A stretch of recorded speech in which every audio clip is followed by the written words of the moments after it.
Bueno, bienvenidos. Me ha puesto mucha responsabilidad encima y a mí no me gusta que me pongan tanta responsabilidad. Brevemente estaré 10 minutos con vosotros para daros una bienvenida y explicaros algunas cosas de hacia dónde va el IRTA, hacia dónde espera que podamos encontrar espacios de trabajo y cuál es la mirada. Estos días estaba haciendo un poco la mirada histórica de qué representa el día de hoy en el espacio que hemos estado teniendo durante los últimos años e intentar adivinar hacia dónde un poco vamos a ir. Como director de desarrollo en el IRTA me toca ver un poco esto, ¿no? Hacia dónde va la sociedad, hacia dónde estamos yendo como instituciones que generan conocimiento e intentar apuntar bien, porque si es difícil trabajar a 2 años vista, todos los que sois empresarios, intentar adivinar, ¿no?, qué pasará el año que viene. No sabemos, si miráis las noticias, qué pasará hoy, qué pasará mañana. Pues nosotros estamos trabajando en cosas que pasarán de aquí 10 años y de aquí 20 años, con lo cual la probabilidad de equivocarse es muy elevada y el esfuerzo que has hecho durante muchos años hace que quizá no sirva luego para nada. Con lo cual es importante apuntar muy bien, buscar consensos, interpelarlos, a saber vuestra opinión, a que este, digamos, dibujo lo podamos hacer más o menos juntos. En el IRTA, como empresa pública, los que no nos conozcáis tanto, somos empresa pública de la Generalitat de Cataluña. Trabajamos en el ámbito agrícola, también en el ganadero y en la industria agroalimentaria. Somos aproximadamente unas 1000 personas colocadas en 20 localidades en torno a Cataluña y con una misión clara. La primera es intentar ayudaros como empresas a que mejoréis competitividad a través de investigación, de desarrollo y de innovación, y a su vez que podamos entre todos producir unos alimentos sanos que lleguen a nuestra población y sin un impacto digamos que haga que nuestras próximas generaciones puedan seguir haciendo esta actividad. Entonces, cuando tienes este claim, una de tus responsabilidades es lo que os decía, ¿no? Intentar compartir con vosotros cuál es el objetivo, hacia dónde vamos e intentar trabajar todos en la misma dirección, más cuando son cosas a largo plazo. Dentro de los ámbitos de agricultura hacemos especial énfasis en los sectores en los que son más, digamos, importantes en Cataluña. No se os escapa que la fruticultura es el primer sector vegetal. El primer sector en general es porcino, es de ámbito ganadero, pero de los vegetales el primero es frutícola. Y todos los que trabajáis, porque veo muchas caras conocidas en el sector frutícola, yo digo que tenemos todos la suerte de trabajar en un sector dinámico. Cuando ves según qué sectores donde las cosas, digamos, no avanzan tan rápido, uno, a menos los que trabajamos en conocimiento, pues siempre agradecemos trabajar en sectores donde haya una cierta, digamos, ganas de hacer cosas nuevas y de prosperar. Avanza CNH, patrocinador principal del evento a través del concesionario Agritech Solsona y representado por Isabel González. Isabel es responsable de la agricultura de precisión, Precision Technology Iberia en New Holland, España, grupo del CNH. Es experta en implementación de tecnologías de guiado, telemetría y gestión de flotas para optimizar el uso de insumos. Y trabaja para que la tecnología sea accesible y suponga un valor diferencial en el modelo de negocio del agricultor moderno. En resumen, lidera la transformación digital de la marca enfocándose en cómo la conectividad y el análisis de datos pueden mejorar la rentabilidad operativa de las explotaciones agrícolas. De hecho, Isabel hoy es la encargada de presentarnos agricultura de precisión como herramienta para la fruticultura regenerativa. Todo tuyo, cuando quieras. Muchas gracias. Bueno, pues buenos días a todos. Voy a ser la primera. La verdad que cuando Isabel me invitó a este evento estaba un poco así dudosa porque decía, a ver, vendemos maquinaria y estamos hablando de agricultura de conservación, agricultura regenerativa, a ver cómo encajamos, ¿no? Ambas partes. Pero bueno, como muy bien ha dicho Simo, estamos en la era de la tecnología y bueno, vais a ver un poco una presentación donde intento bueno, que veáis esos procesos o dónde podemos atacar este tipo de agricultura. ¿Cómo lo he estructurado? Bueno, primero la introducción a la agricultura de precisión, ¿vale? que sí que es verdad que a veces parece que la tenemos ligada más a cultivos extensivos y que la fruticultura, como decía antes, parece que dónde encaja. Vamos a hacer un repaso de qué nos referimos con agricultura de precisión. Luego, dónde encaja exactamente en la agricultura regenerativa, ¿vale? Cómo necesitamos esa precisión para este tipo de cultivo. La maquinaria 4.0, como la queramos denominar, ¿vale? Las herramientas que tenemos ya disponibles, y luego haré pues unas pinceladas hacia las novedades en cultivos permanentes, donde creo que vais a sorprenderos. Sin más, empezamos. Agricultura de precisión. Todos sabéis que lo justifica, o ¿no? Que cómo empezó todo esto, la demanda creciente de alimentos, la sobrepoblación. Además es muy contradictorio porque al mismo tiempo exigimos, parece que más calidad, más sostenibilidad, más tener un control más nutricional, ¿no? Está muy de moda el saber qué comemos, la trazabilidad, luego la disminución también de la parte humana en el campo, ¿no? Que parece que esté ya denostado, y que el capital humano, ¿no? O como dice el envejecimiento de la población rural, todo este tipo de cosas que las habréis visto cientos de veces, es lo que, aparte de la necesidad, por supuesto, de que la maquinaria avanza, lo que nos ha llevado a utilizar, ahora veréis, la agricultura de precisión desde tiempos ya, no te voy a decir memoriales, pero ya hace mucho tiempo. Empezó la primera agricultura, que es cuando nuestros abuelos, ¿no? Aún tenían un control de lo que hacían, apuntaban fechas, tenían más o menos un cuaderno, ¿no? De cómo hacían las cosas. Luego pasamos a la mecanización, ¿vale? Donde apareció el tractor, con todas sus limitadas tecnologías, donde ya supuso un salto cualitativo a la manera de trabajar la agricultura. Luego la 3.0 es cuando llegó la mejora genética, la selección de semillas, ¿vale? Todo este tipo de cosas que igual ayudó a tener un control y a mejorar la producción. La 4.0 es la que estamos, ahora, la agricultura de precisión como la conocemos, los GPS, los sensores, todo lo que nos ayuda como decía antes, ¿no? A trabajar mejor y a poder aumentar los rendimientos y alimentar a esa superpoblación humana. ¿Y hacia dónde vamos? Al 5.0, a la inteligencia artificial, al control de los datos, y como vais a ver en esta diapositiva, en las siguientes, han cambiado los colores, a lo que nos va a interesar en la parte de fruticultura. Esto es las herramientas que tenemos ahora, donde se trabaja hoy en día. La parte de guiado, que es lo que todos conocemos, el control por donde estamos pasando, el tener un registro de las pasadas, todo ese tipo de cosas, que es cierto que en fruticultura, porque son calles, pues hasta ahora no ha tenido tanta implantación como cultivo extensivo, pero he de decir que poco a poco, para hacer tratamientos, para aumentar la velocidad de trabajo, va calando. El control de aplicaciones, el famoso, no se ve la luz, el famoso ISOBUS, y poder aplicar con una dosis controlada y en zonas donde hace falta, el ahorro de insumos, y aparte, sobre todo, cuando se justifica mucho más cuando hablamos de ecología, de sostenibilidad. Y luego la conectividad, que llegó la última para quedarse, porque como decía antes, como hacía introducción, nos hace falta utilizar una serie de recursos, de inteligencia artificial, de algoritmos, de lo que sea, para poder entender los datos. ¿Y dónde salto ahora ya? Pues a las novedades. Creo que esto es curioso, no sé si lo esperabais, pero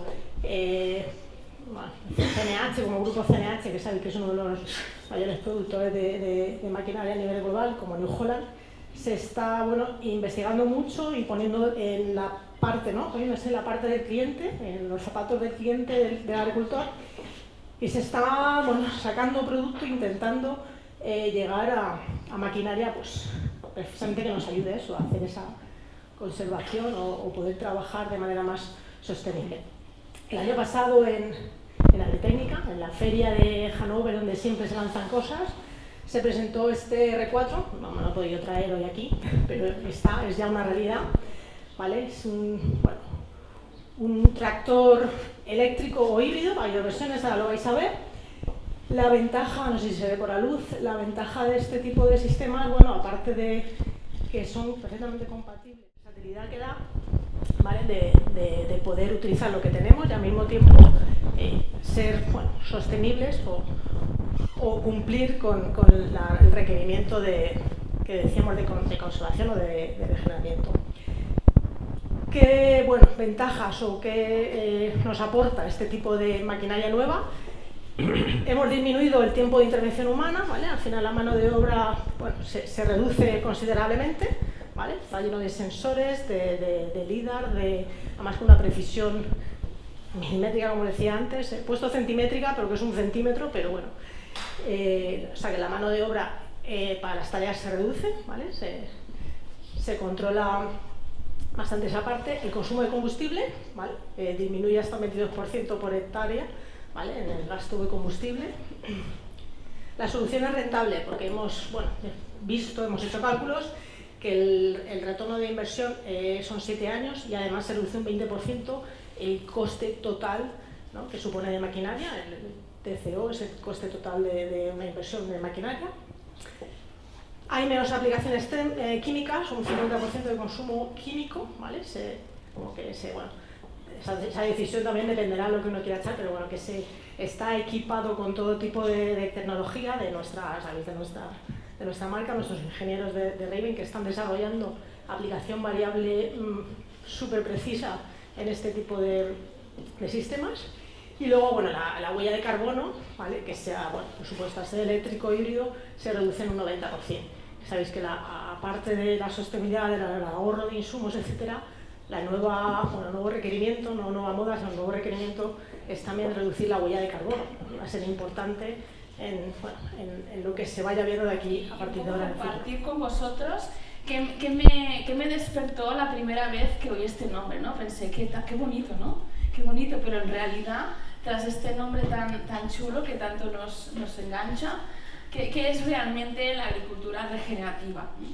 Y en torno a este concepto de agricultura regenerativa, al principio me quedé, pero realmente, ¿qué es? ¿No? Y empezaron a sonar cosas que vosotros ya sabéis que están súper relacionadas con la regenerativa, que son temas del suelo, temas de biodiversidad, como no es mi expertise también la biodiversidad, temas de ganado, vamos a entrar a introducir o no el ganado en nuestras fincas, temas relacionados con el secuestro de carbono, tan importante pues, para mitigar los efectos del cambio climático, prácticas como el intercropping, utilizar o realizar una agricultura sin ningún tipo de agroquímicos, sostenibilidad, permacultura o agricultura ecológica. Y un poco agricultura regenerativa es todo eso, son un conjunto de prácticas, de ideas que nos llevan a la sostenibilidad. Pero si realmente nos tuviéramos que quedar con elegir tres conceptos, yo me quedaría con estos. Con el suelo, me quedaría con la biodiversidad y me quedaría con el secuestro de carbono. Pero si lo queremos simplificar más que simplificar, ir a la esencia de lo que es la agricultura regenerativa, me quedaría con el suelo. ¿Y por qué el suelo? Esta conexión, este vínculo tan importante del suelo con la agricultura regenerativa. Porque el suelo, si vamos a la FAO y vamos a buscar la definición de qué es el suelo se define como aquel sustrato natural donde crecen las plantas, ¿no? Imaginaos la relación que hay entre plantas y suelo, porque se define el suelo según las plantas, ¿no? Es aquel sustrato natural donde crecen las plantas. Y ahora me vais a permitir decir una de mis frases preferidas, y es que el suelo es un recurso natural no renovable a escala humana. Para que os hagáis una idea, o si recordáis las clases de edafología que algunos recibimos cuando estudiamos en la universidad, para producir 1 centímetro de suelo, ese sustrato natural donde crecen las plantas, se necesitan 1000 años. Y yo creo que está ampliamente demostrado que los seres humanos vivimos algo menos de 1000 años. Por tanto, es importante conservarlo, ¿no? Y conservarlo para producir alimentos, agricultura regenerativa, pero agricultura al fin y al cabo, producción de alimentos. Y de hecho la FAO nos dice que el suelo es donde la comida empieza. Todos comemos productos que de manera directa o indirecta nos vienen desde abajo, desde el suelo. El suelo también es la herramienta que tenemos desde la agricultura para secuestrar carbono.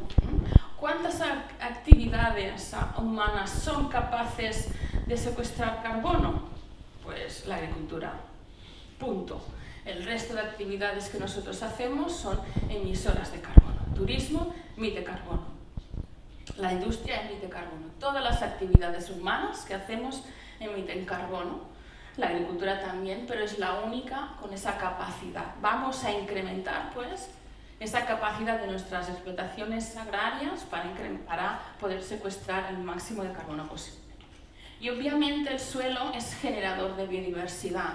Generador de biodiversidad por sí, por la biodiversidad que tenemos en el suelo, tanto de microorganismos como de aquellos artrópodos, esos gusanos, ¿no?, que viven en el suelo, y otros tipos de insectos, pero también esa biodiversidad de plantas que tienen los suelos sanos, que a la vez nos incrementa la biodiversidad de aquellos seres vivos que se alimentan sobre estas plantas. Por tanto, importantísimo el suelo como generador de esta biodiversidad. Bueno, ya lo empezamos a tener un poquito más claro esto de la regenerativa, pero bueno, ¿tenemos alguna definición, algún marco que nos diga qué es la regenerativa? Pues bueno, sí que hay algunas definiciones. Por ejemplo, en el año 2000 salió un conjunto de autores que definieron la regenerativa como aquella agricultura que utiliza la conservación del suelo como punto de entrada para regenerar y contribuir a una provisión múltiple y apoyar varios servicios ecosistémicos, mejorar la sostenibilidad ambiental, etcétera, etcétera. Luego salieron algunas más y hablan de que la regenerativa tiene dos grandes retos, restablecimiento de la salud del suelo, reversión de la pérdida de biodiversidad, ¿no? Como podéis ver, suelo, carbono, biodiversidad, servicios ecosistémicos están en estas definiciones. Hace muy poquito, en el 2026, hace unas escasas semanas, la Asociación de Agricultura Regenerativa Ibérica también ha elaborado su propia definición. Y permitidme que haga algo que normalmente no hago nunca, que es leer textual lo que pone en la diapositiva, porque me gustaría que os fijaseis mucho en todas y cada una de las palabras. La agricultura regenerativa es un conjunto de técnicas y procesos que restauran y potencian la vida del suelo y de todos los seres como base para recuperar la fertilidad, la biodiversidad y la resiliencia de los agroecosistemas, integrando saberes ancestrales, ciencia y tecnologías apropiadas para mejorar la salud y la economía de las personas y los territorios rurales con un enfoque holístico. Y ahora quiero que os fijéis también en otra definición, que es la definición de agricultura ecológica realizada por la IFOAM, que es una asociación que incluye los movimientos internacionales en agricultura ecológica y que de hecho es quien define qué es la agricultura ecológica. Y define la agricultura ecológica como un sistema de producción que mantiene la salud de los suelos. Fijaros que en la agricultura ecológica lo primero que hay en su definición es la salud. La salud de los suelos, los ecosistemas, las personas. Se basa en procesos ecológicos, la biodiversidad, otra vez, ciclos adaptados a las condiciones locales, importantísimo el contexto, el bajo uso de insumos con efectos adversos, y la agricultura ecológica combina tradición, innovación y ciencia para beneficiar el entorno compartido y promover relaciones justas y de buena calidad de la vida de todas las personas implicadas. Fijaros, pues, que tanto definiciones recientes de regenerativa y definiciones ya muy consensuadas de lo que es lo ecológico comparten un montón de cosas: suelo, biodiversidad, tradición, valores ancestrales, ciencia, ambas contemplan la ciencia, promueven relaciones justas y de buena calidad de la vida, salud y economía de las personas. Fijaros pues las similitudes que hay entre lo que es la esencia de una producción ecológica con lo que es la esencia de una agricultura regenerativa. Y habréis visto que he puesto un acento fuerte cuando digo la esencia, porque una cosa es la esencia de una agricultura y la otra cosa es las normativas actuales o las prácticas actuales de agricultura ecológica. Si vosotros analizáis bien la normativa de producción ecológica actual y de obligado cumplimiento en todos los países de la Unión Europea, vais a ver que este espíritu de protección de suelo, de mejora de la biodiversidad, de combinación de la tradición, de las personas, de proveer los servicios ecosistémicos, está muy diluida a normativas estrictas sobre qué productos podemos aplicar y no podemos aplicar. Por tanto, la normativa actual de la ecológica se ha alejado de lo que es la esencia, ¿no? Y obviamente hay agricultores ecológicos que aún conservan este espíritu y lo llevan a cabo y son ecológicos, son regenerativos, pero también hay formas legales de producir alimentos ecológicos que se apartan bastante también de lo que es de la esencia, de lo que sería también una regenerativa. Pero para mí bueno, muchísimas gracias por la presentación y sobre todo, bueno, pues tengo que agradecer a Isagri por invitarnos hoy a esta charla, porque tiene mucho que ver con las cosas que hacemos de tecnología, biotecnología, de cómo se pueden mezclar todas estas tecnologías que estamos viendo en esta charla, en esta jornada, incluida la maquinaria. Todo se junta para conseguir un resultado que es ser más eficientes en nuestros cultivos. Se ha comentado una frase que ahora se repite muchísimo y que hay que ponerle nombre y concretar, que es utilizar herramientas basadas en la naturaleza. ¿Y qué es eso? Bueno, pues nuestra empresa, y bueno, yo vengo trabajando en el sector forestal al inicio. Y en el sector forestal la única forma de gestionar ecosistemas es hacer eso, usar herramientas basadas en la naturaleza, porque el sector no permite económicamente hacerlo de otra manera. Y esto consiste en mejorar o gestionar una masa forestal que en algunos casos produce mucho o no, normalmente leñosas, pero cuidar el suelo, cuidar el ambiente para que los microorganismos o otras plantas hagan la labor que tú tendrías que hacer con mecanización o con cualquier cosa, ¿no? Bueno, pues eso ahora se va tomando como algo de interés para los cultivos, especialmente las leñosas, donde hay otra palabra importante que se utiliza mucho. Y para nosotros le ponemos ya el nombre de sostenibilidad real, porque la palabra sostenibilidad últimamente pues se va utilizando mal y es la esencia de que cualquier cosa que hagamos, el ecosistema se mantenga para el futuro y lo vean nuestros hijos y nuestros nietos. ¿Cómo podemos hacer eso? Bueno, pues entendiéndolo, lo primero. Entonces, me ha gustado mucho lo que ha dicho Simón al principio, que muchas veces en los cultivos, nosotros tenemos también plantaciones de viña y también de trufa, que solo nos importa lo que hay en el suelo, y de ahí venimos de entender qué es lo que pasa ahí abajo. En muchos cultivos hemos intentado separarlos de la naturaleza, parecía que era de donde venían los problemas, ¿no? Entonces ahora, con esta tendencia, que yo tampoco utilizo mucho la palabra regenerativa en general, sino más bien intentar hacer una agricultura o una fruticultura racional que tenga que ver con entender el ecosistema o ver, ¿no?, nuestra plantación como un ecosistema que le pasan cosas y que está conectado con todo, ¿no?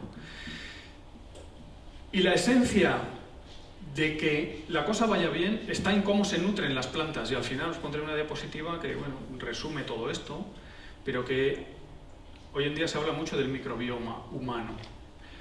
Y es, básicamente, que cómo nos nutrimos afecta absolutamente y directamente a la salud humana. Y eso, bueno, pues ahora parece que se entiende muy bien y se habla mucho de esto, poca gente lo entiende, pero en el campo es exactamente lo mismo. Las plantas, el sistema digestivo de las plantas es el suelo, y es lo que tenemos que cuidar, y ahí es donde ocurren las cosas, donde se transforman los nutrientes, donde la planta lo puede absorber o no, o qué está pasando, porque hay un nutriente que bloquea un sistema de absorción, o incluso del agua, los suelos salinos. Bueno, seguro que algunos tenéis todos estos problemas, y hay que ir solucionando. ¿Cómo podemos solucionarlo? Bueno, pues potenciando aquellos microorganismos del suelo que hacen cosas en nuestro favor, y esta es la esencia de que la naturaleza te haga el trabajo. pero para eso hay que entenderla. Entonces, lo que os voy a explicar es qué pasa en el suelo y después resumirlo todo suficientemente para que podamos hacer algo, porque si no, hablamos aquí de biodiversidad, que es una cosa también bastante poco entendida, pero que tiene mucha utilidad, pero tenemos que bajarla aquí a los que, bueno, estamos aquí, que la mayoría somos empresa y tenemos que rentabilizar nuestras acciones y tenemos que saber qué es lo que pasa también para un futuro. No solo saber lo que pasa ahora, sino saber lo que va a pasar en los próximos años con mi suelo, con mi planta. Bueno, básicamente en un suelo lo que ocurre todo el día permanentemente es que hay una lucha continua, es una competición brutal de todos estos bichos, microorganismos que existen y que viven ahí, ¿no? Y que luchan permanentemente por encontrar su lugar y sus nutrientes.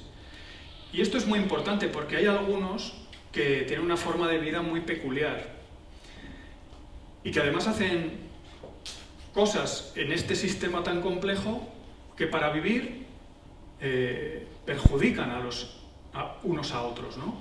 Entonces, antes lo decía Georgina también en la charla anterior, ¿cómo podemos perjudicar a los malos y potenciar a los buenos, ¿no? Entonces, una herramienta es, lo primero, vamos a intentar que los microorganismos malos o los que nos causan daño estén lo más fastidiosos posibles y los que nos hacen algo bueno, pues potenciarlos, ¿no? Entonces, en este resumen de cosas que pasan en un suelo, podemos ver que permanentemente esto está ocurriendo de forma continua y tenemos muchos de estas relaciones y causar daño a la planta. La planta es lo que nos interesa más. Entrando en el meollo de la cuestión, vamos a un grupo que es muy peculiar y que está en el suelo, a veces también está en la parte aérea, y que son los hongos. Los hongos son un grupo que tenemos que entender cuando pensamos en trabajar con la microbiología del suelo, tenemos que entender con qué estamos tratando. Bueno, pues los hongos no hacen la fotosíntesis, tienen que alimentarse de algo. Necesitan materia orgánica o que la planta se lo dé. Y luego tienen una cosa muy curiosa, es que en la membrana celular tienen quitina. Eso veremos que tiene su interés y su aplicación también, ¿no? Es una cosa muy peculiar. Además, en el suelo hacen muchas cosas, ¿no? Aquí podemos hablar de esa frase que, siendo yo forestal y, bueno, de origen, hablando de los servicios ecosistémicos, esa frase que utilizamos bastante, pues en general la sociedad no entiende nada. Los hongos hacen muchos servicios ecosistémicos, pero que tenemos que traducir ¿en qué? Pues degradan materia orgánica, hacen simbiosis con plantas, ayudan a mejorar la estructura del suelo.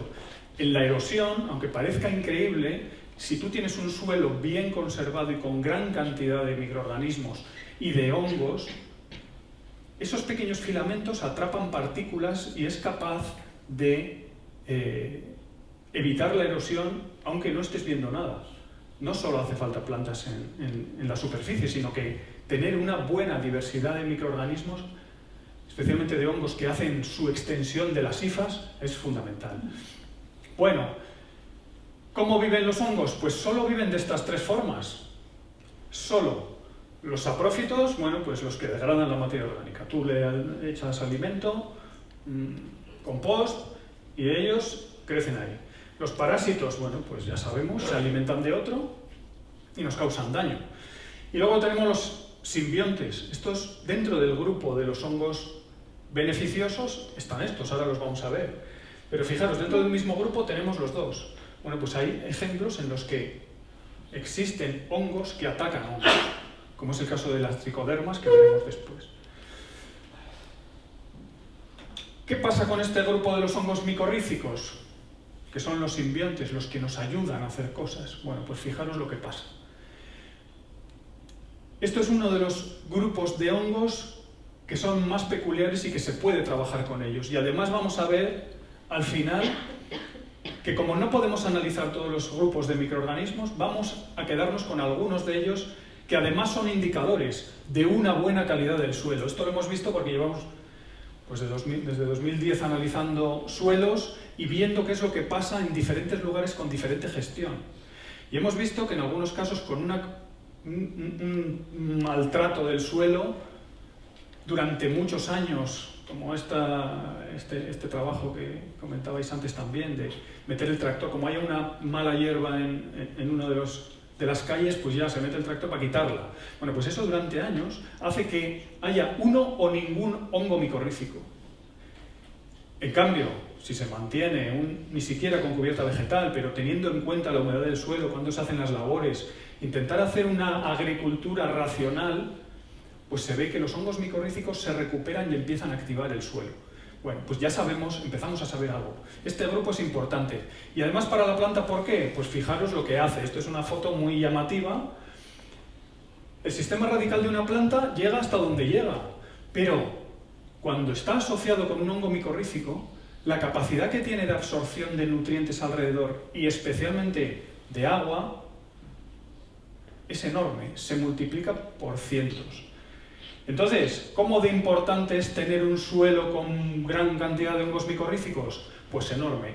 Evidentemente esto no es la solución a todos los problemas. Esto, ya sabéis que en la parte biológica trabajar es difícil y hay que estar muy encima de fijándote qué va ocurriendo en el suelo, pero este sistema, fijaros, de protección del sistema radical, pues evita muchas cosas, incluso puede evitar la entrada de patógenos porque ya está ocupado por un hongo, que además sabemos ahora que produce sustancias antifúngicas que evitan bastantes patógenos de raíz, ¿no?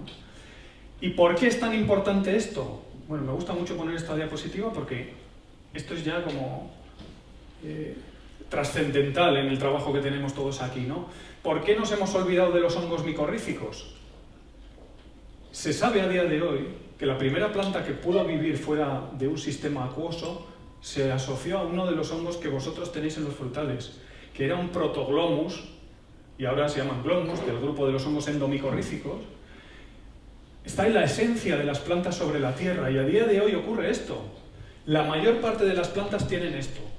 Vamos a explicar un poco nuestro caso y también de la manera que lo hacemos, y yo creo que al final lo más productivo será que me preguntéis, porque es la manera que esto. También como Isabel, querría aquí los campos, igual que ella quería el tractor. Bueno, Pomona Fruits es una empresa relativamente joven, tiene unos 12 años, que es la edad que tiene nuestro tercer hijo, con Gemma, mi pareja y socia. Cuando nació nuestro tercer hijo, empezamos a consumir producto ecológico. Nosotros producíamos históricamente fruta convencional y al consumir producto ecológico decidimos que también teníamos que producir de manera ecológica. Gemma trabajaba en una multinacional de aceite y bueno, le pedí la condición de que si quería que hiciésemos producción ecológica, a cambio la tenía que vender. Bueno, teníamos ya las bases de la empresa, Gemma aceptó y ahí estamos. Y un título que nos gusta mucho es Agricultura Familiar Ecológica. Esto distingue también de la gran empresa y que estamos muy vinculados al territorio. Bien, esto es un poco el resumen, ha variado algo las hectáreas, pero bueno, esto 10-12 años, cambiamos a ecológico. Tenemos ahora aproximadamente unas 30-32 hectáreas propias de frutales y olivos y unas 20-25 de gente, amigos, que nos traen su fruta también de manera ecológica. Comercializamos todo con nuestra marca, Pomona Fruits, y somos socios de ADB Ecológica de Ponent, ahora se llama Bioponent. La ADB Ecológica de Ponent ha sido un gran puntal para nosotros, nos proporciona técnicos especializados en agricultura ecológica, y esto, cuando empiezas un proyecto así que no sabes muy bien dónde vas, pues ayuda mucho. Aparte, ahora estamos creando nuevas ramas de la asociación, por esto se llama Bioponent. También tenemos una rama que tenemos un banco de maquinaria propio que compartimos con los otros agricultores. El asesoramiento que os he dicho, también hacemos un proyecto de relevo generacional porque nos encontramos que nuestros socios hay alguno que se está a punto de jubilar y buscamos gente que pueda comenzar su proyecto. Y también ahora último estamos buscando también un tema de comercialización que nos permitiría de llegar a los sitios donde individualmente no podemos llegar, como colectividades y cosas así más estratégicas. Hago un parón para decir... Lo mismo, ¿no? Estos son los, bueno, Gemma y yo, y los otros 4 agricultores que nos confían su fruta. Tenemos las certificaciones Demeter, que es biodinámico, ecológico, y aparte hacemos técnicas regenerativas, como ha explicado muy bien Georgina. La agricultura regenerativa de momento no tiene ningún sello, por tanto, tú puedes hacer una parcela. Está muy bien, o sea, cuando ves esto ya casi haces agricultura regenerativa por impacto. Conjuntamente, que lo ha dicho muy bien Simó, que ayer en el mobile le preguntaban sobre agricultura regenerativa, pues hay una gente que parece que de agricultura nada, que es ESADE, que en el 2021 nos hicieron un estudio sobre agricultura regenerativa. ¿Por qué? Porque ellos, como están muy en las novedades económicas, muy arriba, ellos vieron que la agricultura regenerativa podía ser un motor de cambio, y en el 2001 nos tuvieron 2 años recaudando dadas y viniéndonos a ver. Aún así veíamos que había patas que cojeaban dentro de todo esto, y en el 2022 nos certificamos en agricultura biodinámica. La agricultura biodinámica, para los que no lo sabéis, sería como un conjunto entre agricultura ecológica y regenerativa. O sea, ya introduce los animales, introduce la microbiología, introduce una serie de cosas de manera obligatoria que la agricultura ecológica no introduce. Después entro más en el proyecto. Y en el 2023, que esto es donde hemos sacado nosotros más conclusiones, si cabe, o sea, conclusiones hechas por la universidad, o sea, con datos. El proyecto RegeneraCat cogía 4 explotaciones, una de pasto con animales, una de frutales, una de huerta y una de olivos y una 5, perdón, me he equivocado, y una de uva. Y cogía una finca similar, una ecológica, regenerativa y una convencional, y hacía las comparaciones entre una y otra, y lo iba, bueno, pues todo de manera científica. Después os daré algunos, o sea, esto estará publicado, o sea, este resultado está publicado por el CREAF y se puede consultar, pero yo os daré un poco lo que salió mejor. Bueno, lo que os he dicho, ¿no? Dice la agricultura biodinámica. Nosotros hemos hecho pruebas, hemos introducido burros para controlar un poco la hierba y mejorar los abonos. Funciona bien, pero tienes que cubrir los frutales, claro, si no se comen las manzanas. Lo ideal para la fruticultura en nuestra zona, en nuestro pueblo no existe, pero bueno, casi tendría que ser obligatorio. Lo ideal sería pasar no sé decir en castellano, rebaño de ovejas. Esto sería ideal para mí, esto es lo que ligaría las dos besantes. En Ibars, que es donde vivimos nosotros, a 40 kilómetros a la redonda no hay ningún rebaño, por lo tanto, difícil. Rebaño que pasture, o sea, hay rebaños estabulados. Y bueno, aquí es donde llegamos al tema, que es el suelo, nuestra prioridad. Conceptos que han ido saliendo: aumentar la biodiversidad, mejorar la fertilidad del suelo, aumentar el nivel de materia orgánica, adaptarnos al cambio climático y minimizar los efectos, las restricciones de agua, manteniendo producciones. Todo esto, en estos 10-12 años que llevamos con esto, es un proceso natural pero lento. Y os explico. O sea, aumentar la fertilidad del suelo Y la materia orgánica, nosotros empezamos con analíticas de 1,5, 1,2 de materia orgánica en frutales, y en estos 10 años, aplicando un montón de compost, sin tocar la hierba, haciendo todo lo que hemos podido, estamos alrededor de 2,5-3% de materia orgánica, dándolo todo.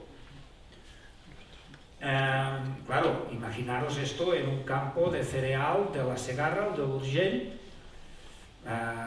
con herbicidas, sin materia orgánica, sin nada, pues lo que pasa, están a niveles del 0,5-0,4% de materia orgánica. Con esto es prácticamente imposible mejorar nada. ¿Cómo lo hacemos? Bueno, estos dos temas que van saliendo, aumentar la biodiversidad, en el estudio que os he dicho de Regenera.cat, nos metían unas trampas para controlar el tipo de insectos que había dentro y fuera del campo. Respecto en frutales, me voy a centrar un poco solo en frutales, se vio clarísimamente que dentro de los campos nuestros había mucha más biodiversidad de insectos respecto al convencional. Si nosotros teníamos 30 especies de insectos diferentes, en el convencional solo había 5. Esto se desdibujaba un poco en los controles que hacían en los márgenes, porque en los márgenes había hierba en los dos sitios, y aparte había un factor que los insectos se concentraban en los márgenes de las fincas convencionales. Claro, como no estaban agredidos allí, ellos se concentraban más allí. En cambio, las fincas ecológicas regenerativas estaban en toda la parcela. La materia orgánica y la fertilidad del suelo, esto también, bueno, Jaime ha hecho una pequeña masterclass sobre lo que pasa debajo del suelo. Yo no entraré en nada, pero este estudio también salimos muy reforzadas las fincas ecológicas regenerativas. Había un montón más de bacterios, de hongos diferentes que los que había en el otro campo. Aparte eran más funcionales y trabajaban mejor, o sea que todo sin entrar en qué eran, prácticamente igual que un año sin restricciones. Por lo tanto, es importante que haya hierba debajo. La pregunta que habéis hecho a Miquel, en nuestro caso y sin querer generalizar, el hecho de tener hierba no nos penaliza en cuanto a las heladas. Porque, bueno, nosotros hacemos aportaciones tratando con Consolda, nos sube antes de que venga una noche que nos avisan de que hará una helada. Nosotros hacemos un tratamiento con extracto de Consolda y, bueno, hay técnicos de agroseguro, no creo que se nos hiele más nuestros campos que es del lado, por lo tanto, ahí estamos. Y bueno, y esto que os he dicho, las restricciones de agua, fuimos mucho más resilientes delante de la sequía. Bueno, esto es un poco lo que hacemos resumido. No trabajamos los suelos, se ve en la cantidad de hierba. Como mucho cortamos un poco la hierba debajo de la hilera, en ocasiones que nos sube demasiado. También pensad, los que aún habéis de empezar, que las hierbas varían mucho. O sea, tú cuando empiezas, las hierbas que te salen debajo del árbol son hierbas súper altas, descompactadoras. Cuando el suelo está más descompactado, el tipo de hierbas ya cambia y salen hierbas más bajas. Por lo tanto, también es una continuación en el tiempo. O sea, el primer año no os desilusionéis nada. Yo el primer año había cardasas que llegaban aquí, después va bajando. Nosotros trabajamos mucho con preparados biodinámicos, no quiero entrar en la biodinámica porque es casi una filosofía, por lo tanto lo ahorro. Sí que hay diferentes aplicaciones de preparados de biodinámica que lo único que hace es la multiplicación de microorganismos directo en el propio campo.